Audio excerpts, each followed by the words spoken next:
pestaña de compras y ventas. En este apartado parametrizaremos distintos puntos que afectan a los procesos de compra y de ventas. Primeramente tenemos los impuestos.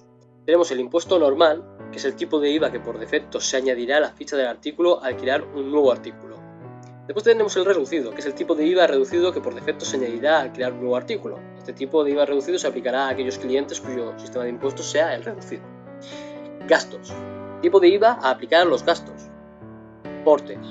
Tipo de IVA a aplicar a los portes.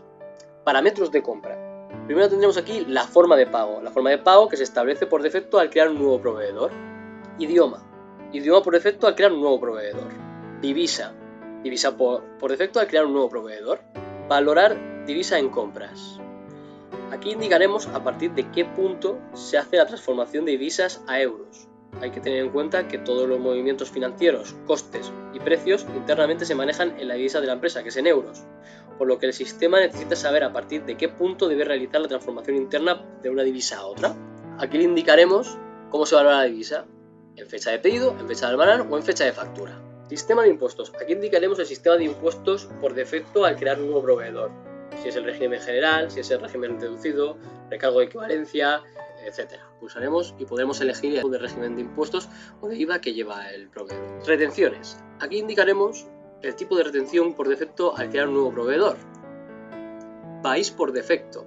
Aquí indicaremos el país por defecto al crear un nuevo proveedor. Decimales. Números de decimales por defecto en los precios de compra al crear un nuevo artículo, siempre y cuando no se haya especificado algo distinto a la unidad de medida del artículo. Añadir proveedor al artículo. Aquí indicaremos cómo queremos que se comporte el sistema al comprar un artículo por primera vez a un proveedor. Podemos hacer que se añada automáticamente al proveedor a la ficha del artículo como proveedor disponible en la pestaña de tarifas de compra de la ficha del artículo, o bien que no lo haga o bien que nos pregunte si deseamos hacerlo.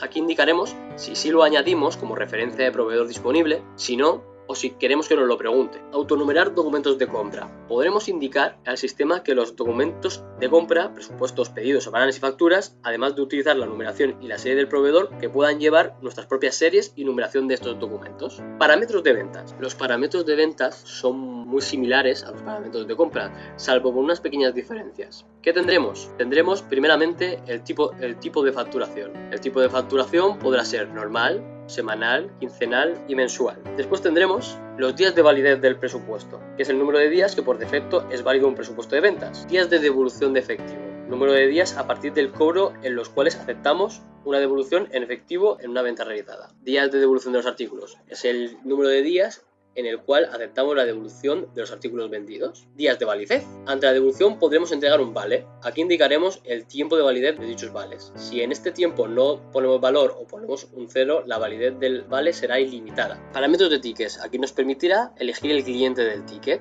En este caso generamos un cliente específico para los clientes de TPV. Cantidad de tickets a sacar, elegir si crear uno nuevo después de cobrar, elegir si mostrar la información del cambio, elegir si calcular los impuestos sobre el PVP o permitir el arqueo de caja con tickets en espera. Series y numeradores. En esta pantalla vamos a dar de alta las series que por defecto usaremos en los documentos de venta, en los documentos de compra y en el almacén, en los movimientos o los recuentos de almacén.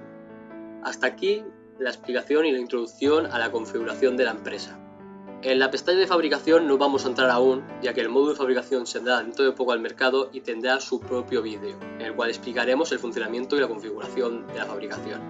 Los periodos de cierre, sin embargo, es simplemente para indicar si la empresa tiene estacionalidad o cierra en algún mes en concreto, indicarle al ERP en qué momento la empresa cierra.